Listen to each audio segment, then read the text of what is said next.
musik. Sebelumnya Pak, saya izin memperkenalkan diri. Perkenalkan, nama saya Dinda, saya angkatan 2024, dan studi seni drama tari dan musik. Saya dulu materi, saya Agisna, saya Julika Karmina. Mohon izin Pak, sebelum kita memulai wawancara kita, mohon izin kepada Bapak. Oh iya, saya juga ibaratnya kita ini kalau tidak kenal maka tak sayang kan. Kalau kalian tidak kenal saya, kita nggak akan dapat ini, nggak dapat ini. Oke, kenalkan nama saya Tommy Morata, saya guru seni di SMK Negeri 3 Palangkaraya. Dan saya juga alumni pendidikan Sandra Kasih, lulusan tahun 2020. Ibaratkan apapun yang bisa saya bantu, saya akan membantu kepada adik-adik saya. Silakan lanjut lagi. Kita langsung masuk aja Pak ya. Menurut Bapak nih, seperti apa karakter peserta didik di sekolah ini dan apa tantangannya yang dirasakan saat memahami perkembangan peserta didik? Oke, kalau karakter peserta didik di sekolah ini namanya juga peserta didik kan banyak itu, apalagi kelas 10. Karakternya itu berbeda-beda tapi ibaratkan meskipun karakternya beda-beda tetapi titik emosinya itu hampir sama oleh generasi Z itu pengaruh oleh gadgetnya gitu. Sehingga ibaratkan ya kita menyesuaikan karakter mereka berdasarkan perkembangan mereka. Misalkan kalau pendekatan kita dalam bidang dunia seni ya, namanya kita seni kadang-kadang beda tipis aja antara kita orang gila dan orang seni. Nah, disitulah pendekatan kita ibaratkan dimana kita pembelajaran seni itu kita pendekatan dengan mereka secara friendly, secara istilahnya kita belajar sambil bermain, kita belajar sambil eksplorasi, sehingga ibaratkan titik-titik emosi mereka itu tersentuh dengan secara tak sadar. Ya, ibaratkan mereka emosi, kita sambil bawa bercanda, guyon-guyon dikit, akhirnya emosi mereka turun. Akhirnya lebih friendly, lebih terbuka, lebih jujur-jujurnya gitu. Apa-apa titik yang mereka tidak dimengerti. Ada apa lagi? Apakah Bapak melihat perbedaan kemampuan fisik antara siswa seperti dalam gerakan atau saat kegiatan bermusik? Oke, kalau dalam perbedaan fisik ya, meskipun nggak di sekolah, di semua pun ibaratkan pasti beda namanya fisik. Ibaratkan minat bakatnya itu beda, apalagi di anak SMK, beda jurusan beda sekali minat bakat dan fisik dalam bergeraknya. Ya kebanyakan apalagi kalau di SMK 3 ini kan SMK pariwisata.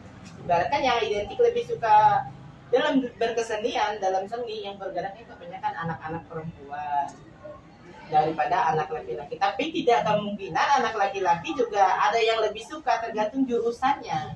Misalkan ini kan ada jurusan, kalau perempuan kan lebih identiknya banyaknya di busana dan di kecantikan, karena mereka mayoritas perempuan. Akhirnya mereka ya ibaratkan identiknya lebih suka berkesenian. Tapi kalau di jurusan lain, misal seperti di teknik komputer dan jaringan, malah anak laki-lakinya yang lebih aktif bergerak daripada anak perempuannya. Kenapa laki-laki itu lebih aktif? Karena kita memberikan kebebasan, fleksibilitas, fleksibel dengan mereka bebas mau bergerak apa saja. Namanya anak laki-laki itu maksudnya dewasa apapun, di otak itu pasti ada dunia bermainnya. Nah disitulah kita ibaratkan di mapel kita ajak mereka bermain, sehingga ibaratkan penat-penat mereka di mapel-mapel produktif mereka itu tersalurkan oleh kita. Apakah ibaratkan kita bermainnya tidak mesti harus menari dari ini gaya ini menari, tidak. Namanya kita menari kan kita ada olah tubuhnya. Nah, olah tubuhnya itu ya kita bermain kah gitu, yang lari-lari kah, atau yang itu ayam dan musang kah, itu juga ada olah tubuhnya, sehingga ibaratkan dunia bermain anak laki-laki itu dia lebih berkembang, sehingga ya di kelas kita itu lebih asik juga. Itu tidak ada yang namanya krik-krik. Tapi secara umum kita lihat anak laki-laki itu kalau berkaitan dengan seni, apalagi kalau seni tari, mereka nyerah duluan. Tetapi pendekatan kita jangan langsung ditodong gitu. Ibaratnya kau harus nari, tidak, tapi kita pasti mereka apa yang bisa mereka, apakah mereka bisa tari dan lagu. Itu kalau yang anak laki-laki. Kalau anak perempuan kita kasih mereka langsung kita eksekusi. Tapi itu untuk jurusan yang misalkan kayak kecantikan dan busana. Tapi kalau jurusan kayak perhotelan, kayak anak boga, itu lebih susah karena mereka terbiasanya di dapur. Kalau perempuan kan di hotel, jarang untuk bergerak gitu. Tapi kita kasih clue juga bahwa dalam dunia seni, apalagi seni gerak, dimanapun kita itu pasti digunakan. Kan kita terbiasa nari. Di dapur kan banyak-banyak ibaratkan kompor-kompor atau apa sesempit apapun kita bisa fleksibel badan kita karena kita terbiasa olah tubuh. Begitu juga di hotel atau perhotelan. Kita orang seni ini terbiasa dengan kemampuan yang cekatan. Sehingga kita dididik ibaratkan kalau kita udah terbiasa olah tubuh kita dalam situasi apapun kita bisa menyesuaikan. Ya, selanjutnya lagi kalau ada lagi yang ditanyakan.